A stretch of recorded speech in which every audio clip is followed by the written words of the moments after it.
In this video, we're going to expand on the last one where we used our chemical equations and did mole to mole comparison. Now we're going to move on and add in grams. So in the previous video, I pulled up our flowchart and showed how we can go from moles of one substance in an equation into moles of another substance. But I also hinted that we can go from grams of one substance to grams of any other. So again, last video we did this conversion, moles of one substance in our chemical equation to moles of another substance. And again, we didn't use formula subscripts. What we used was the molar ratio from our balanced equation. Here we're going to expand this and now start with grams of one substance and take it to grams of another substance in the equation. So it's going to add a step. Actually add two steps. We're going to now need to know the molar mass of what we're starting with, as well as the molar mass of what we're trying to convert to. But again, we've done these steps in lots of different problems, and notice I've been using the same flow chart for everything we've been doing. All of these relationships work. You just need to know where you're starting and where you're going. So here's an example. It says the principal constituent of natural gas is methane, which burns in air according to this reaction. So this reads, I have methane reacting with oxygen to make carbon dioxide and water. More specifically, it's 1 mole of methane reacting with 2 moles of oxygen to make 1 mole of CO2 and 2 moles of water. So the question is, how many grams of O2 are needed to produce 3.5 grams of CO2?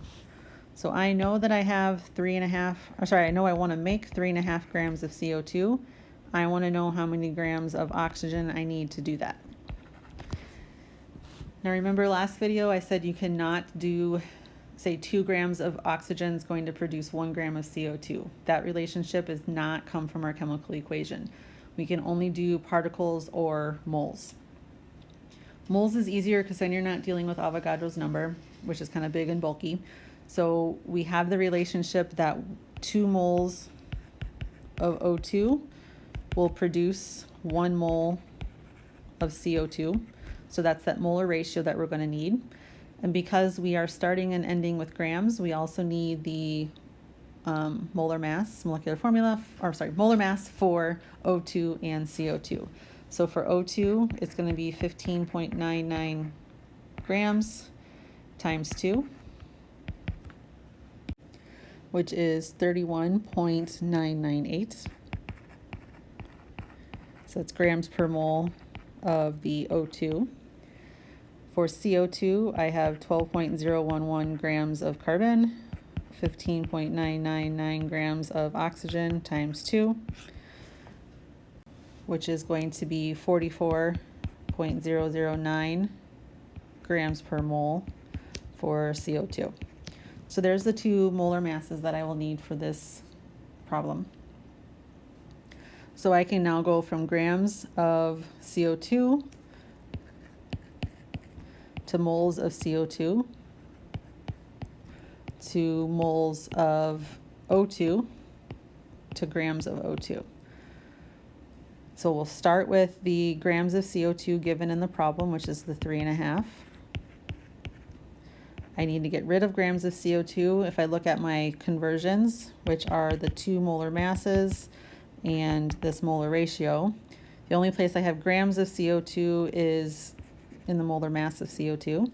So that 44.009 grams of CO2 on bottom, so that it cancels, is equal to 1 mole of CO2.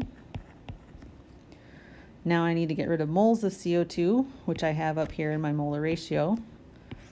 So 1 mole of CO2 comes from 2 moles of oxygen. Now I'm in moles of oxygen. I need to get to grams of oxygen. So that relationship is in the molar mass of oxygen. So I need moles on the bottom. So 1 mole of O2 is equal to 31.998 grams of O2. So my math is 3.5 divided by 44.009 times 2 times 31.998, and you should get 5.09 grams of O2. Okay, so this is kind of the big end-all be-all problem if you're going from grams of one substance in a chemical equation to grams of another. So make sure that these steps make sense, and I strongly encourage you to do more problems from the textbook.